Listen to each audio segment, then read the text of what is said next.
Украинский премьер зовет иностранные войска. Финляндия повышает уровень боеготовности и непростые ядерные учения в России. Обо всем этом расскажу подробнее в эфире «Нехта». Самые важные и интересные новости.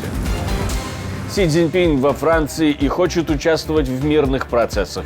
Обеспокоенность безопасностью разных стран, намекая на Россию. Москва испугалась французской армии в Украине и проводит испытания тактического ядерного оружия.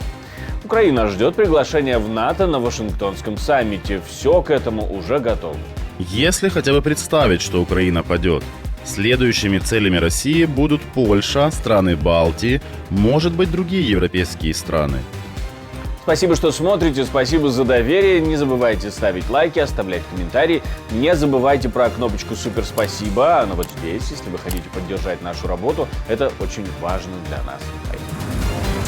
Си Цзиньпин хочет искать мира в Украине вместе с Францией и всем международным сообществом, заявил он об этом перед визитом в Париж. Для этого даже написал статью в «Ле Фигаро». Надеюсь, что благодаря этому визиту мы укрепим традиционную дружбу двух стран и взаимное политическое доверие, добьемся стратегического консенсуса, углубим обмены и сотрудничество в различных областях, а также используем факел истории, чтобы осветить путь вперед. Агентство Associated Press пишет, что во время визита китайского лидера во Францию Эммануэль Макрон будет поднимать вопрос о китайских компаниях, которые поставляют России продукцию, помогающую ей в ведении войны против Украины. Что означает это сближение Китая и Франции, да и означает ли что-то вообще? Ничего нового в этой статье Си Цзиньпин не сообщил. То есть он все так же продолжает ту же линию, которую Китай сформулировал в течение 22-23 годов. Она заключается в том, что нужно уважать суверенитет всех стран, нужно брать в расчет обеспокоенность безопасностью разных стран, намекая на Россию. Ядерная война недопустима. Китай предоставил очень много помощи Украине гуманитарного характера. И Китай призывает всех к диалогу и пересмотру решению сложившейся ситуации путем переговоров. Вот эта линия продолжается в этой статье, хотя вот эта часть последняя, которая касается того, как Китай думает, надо решать ситуацию, она сформулирована наиболее размыто. То есть, скорее всего, Китай оставляет определенное пространство для переговоров с европейцами по украинскому вопросу. Украинский премьер-министр говорит о том, что будет рад, если союзники введут свои войска в Украину. Конечно, когда наступит подходящий для этого момент. Обо всем этом Денис Шмыгаль сказал в эфире канала CBS News. Если хотя бы представить, что Украина падет, следующими целями России будут Польша, страны Балтии, может быть, другие европейские страны. И это приведет к тому, что НАТО придется вступить в эту войну. И фактически это будет Третья мировая война. Из-за этого сейчас Украина защищает не только украинские земли, украинскую границу и наши жизни, дома и семьи. Мы защищаем экзистенциальные вещи. Мы защищаем демократические ценности. Мы защищаем европейские ценности, европейские границы. И мы защищаем границы цивилизованного мира. Фраза уже вызвала резонанс в вытрезвителе. Дмитрий Медведев отреагировал очередным постом в своем канале. Это не весеннее обострение, а циничный расчет на политические дивиденды. Происходит какая-то тотальная деградация правящего класса на Западе. Этот класс реально не желает логически связать элементарные вещи. Отправка своих войск на территорию Украины повлечет прямое вступление их стран в войну, на которое нам придется отвечать. Кроме того, украинский премьер заявил, что страна в шаге от НАТО, и на саммите в Вашингтоне он ожидает приглашения в альянс. Мол, армия работает в соответствии со стандартами НАТО, а все необходимые реформы уже были проведены. В Кремле тоже отреагировали, вспомнили к тому же вбросы своих же телеграм-каналов о том, что французские войска уже якобы присутствуют на территории Украины. Об этом писал еще и пророссийский конспиролог Стивен Брайан. Говорит, около сотни французских солдат иностранного легиона уже находятся в Украине и даже в бою. Так вот, в Кремле собираются проверять подобные заявления, говорит Песков. Получается комично. Сами придумали, сами запустили и сами проверять будут. Украина уже много табу убрала в принятии решений странами НАТО, потому что, в принципе, сейчас Украина является единственной страной, не членом НАТО, наибольшим получателем военной помощи от стран членов НАТО. Конечно же, такого раньше не было, это абсолютный прецедент. Но мы видим, что страны НАТО готовы к таким прецедентным решениям, готовы к эволюции внутренних взаимоотношений, понимая все те риски, которые несет с собой путинский режим.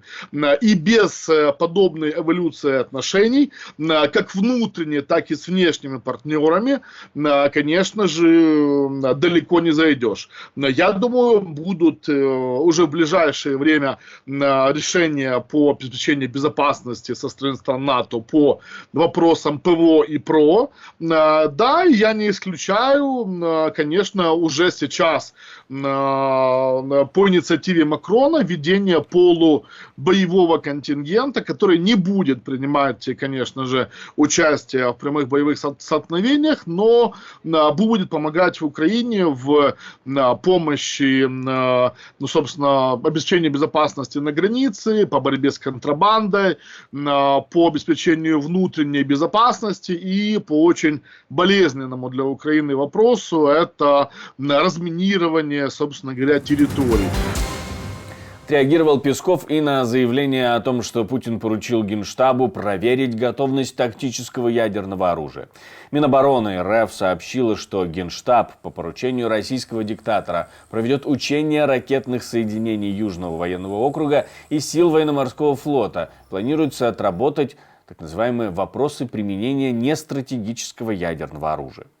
Учение направлено на поддержание готовности личного состава и техники частей боевого применения нестратегического ядерного оружия для реагирования и в целях безусловного обеспечения территориальной целостности и суверенитета российского государства в ответ на провокационные заявления и угрозы отдельных западных официальных лиц в адрес Российской Федерации.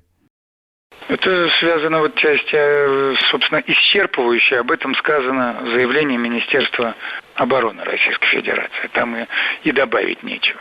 Если вы меня спрашиваете, о каких заявлениях западных представителях идет речь, очевидно, что речь идет, естественно, и о заявлениях господина Макрона, и о заявлениях британских представителей. Вы знаете, к ним еще добавился и представитель Сената США, если я не ошибаюсь, которые, собственно, говорили о готовности и даже намерении отправить вооруженные контингенты на Украину. То есть, фактически, выставить солдат НАТО перед российскими военными.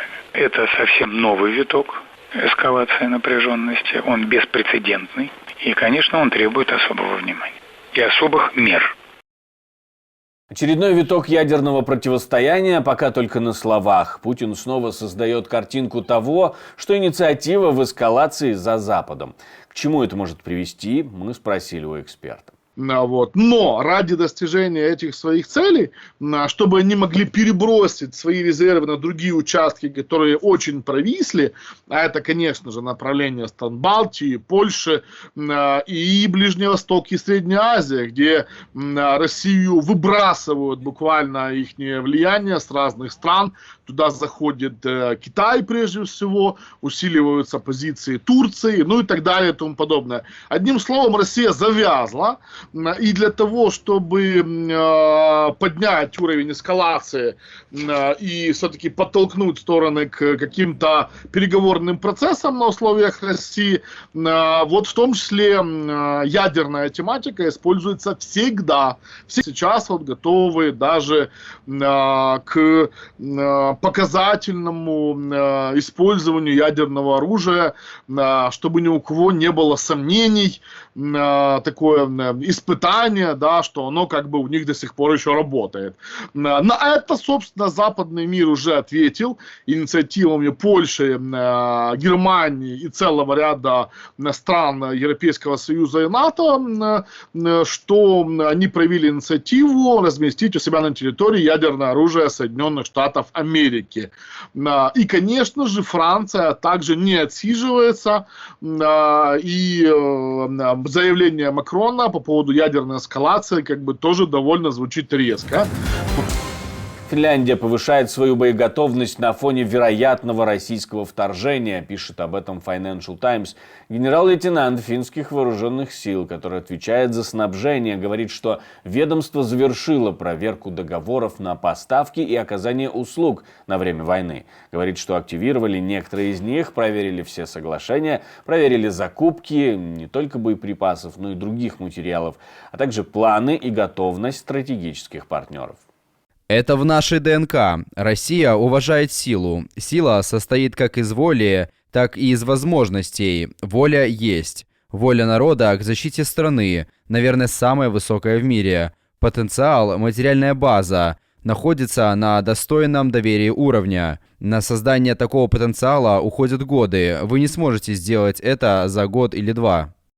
Генерал говорит, что запасов топлива и зерна хватит как минимум на полгода. Бомбоубежищ на все население страны. Почти треть этого населения резервисты, и поэтому Финляндия фактически имеет самую большую армию в Европе. На лидера группы ДДТ Юрия Шевчука написали донос за якобы призывы к экстремизму на концерте в Дубае. Об этом пишут российские пропагандисты, и сообщается, что музыканту грозит запрет на въезд в Объединенные Арабские Эмираты. Есть две концепции исторические, как шутят историки профессиональные. Первая концепция – это то, что все было вначале хорошо, а потом все хорошее заканчивается полной херней. А вторая концепция, что вся вот эта лажа заканчивается какой-то там революцией, чем-то хорошим. Я придерживаюсь второй точки зрения и вам предлагаю. Эта концепция вывозит, друзья мои, вывозит. Поехали. Раз, два, раз.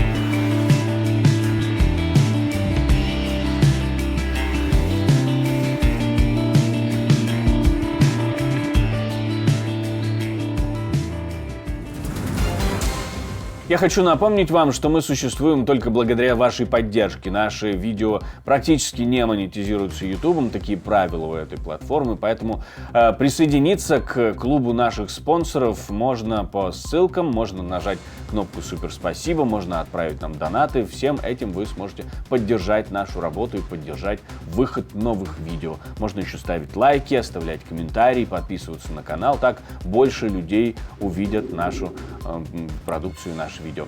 На этом у меня все. До встречи и хороших вам новостей.